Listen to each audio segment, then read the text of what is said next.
Olympic lifting coaches are fond of saying this is the snatch is the most complicated movement in sports. I don't know what it is. What kind of idiot would say that when the downhill skiers prove that to be stupid? I don't know what it is. I don't know what it is about Olympic weightlifting that builds this pretension into these coaches and and lifters. That's a very good question. It's really weird. Very man. good question. They are a bunch of pretentious, pompous assholes strutting around in the warm-up room of the meet, not talking to anybody, not even coaching their own lifters. Impressed with their own importance, and that's a bad posture. It really is. It's a bad sign. It's a bad thing to do. It's very weird. It's very. If you very can't weird. coach technique in the warm-up room at the meet, you didn't coach it before you got to the warm-up room because you don't know how and you don't understand the mechanical principles of these lifts. They're not that complicated. It's 8th grade science. Well, it makes it very easy to gatekeep too, and just write people off as not being athletic enough or whatever to be able to do these lifts. So how many people? Person's not capable of. Exactly. I saw that done with Shane Hammond, right, a long time ago. Shane Hammond here is a guy who was snatching 427. And the guy handling him at that meet watched him miss 427 twice without saying anything to him to help him correct the technique, which was obvious to me. Correct the technique that Shane was doing wrong in order to rack the snatch. Now, why? Why did the coach not say anything to him? My logic is because these coaches ride on the athleticism of these freak athletes. Like D1 sports. And they don't know how to coach it. A D1 football team. So they surround themselves with elite athletes and say, look what I'm doing.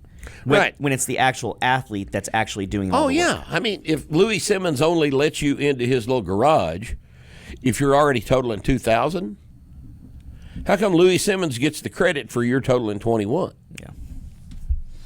Yeah. I don't guess I understand that.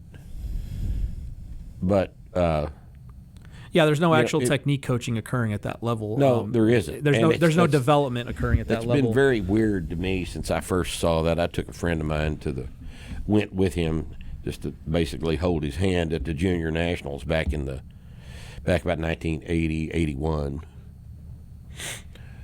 And that was the first national meet I had been in the warm-up room of.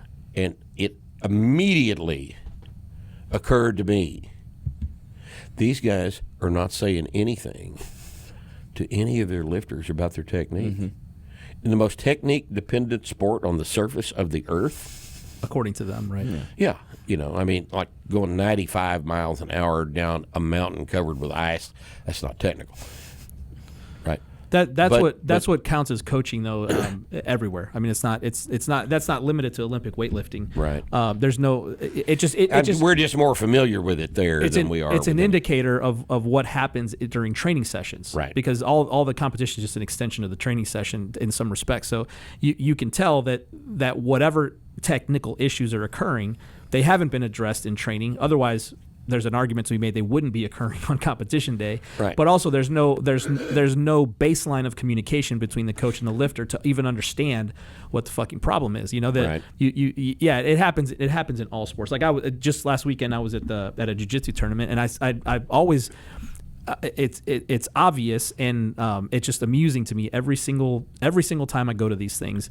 You've got kids on the mat competing, and you've got a black belt sitting there on the side of the mat screaming his fucking head off, just yelling a stream of words for 4 minutes or however long this thing's going.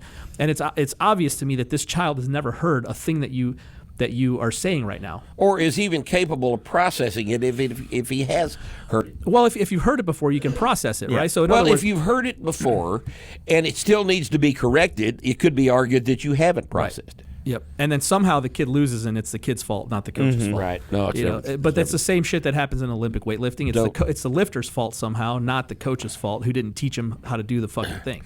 Join us this week on Starting Strength Radio. We're going to talk about, after we get through with the comments from the haters, of course, we're going to talk about the Olympic lifts. We're going to talk about snatch, clean and jerk, and all of the mechanical stuff that goes on in those lifts. It's a rather in-depth discussion of these topics, and I think if you're interested in these lifts, you're going to get something out of it. So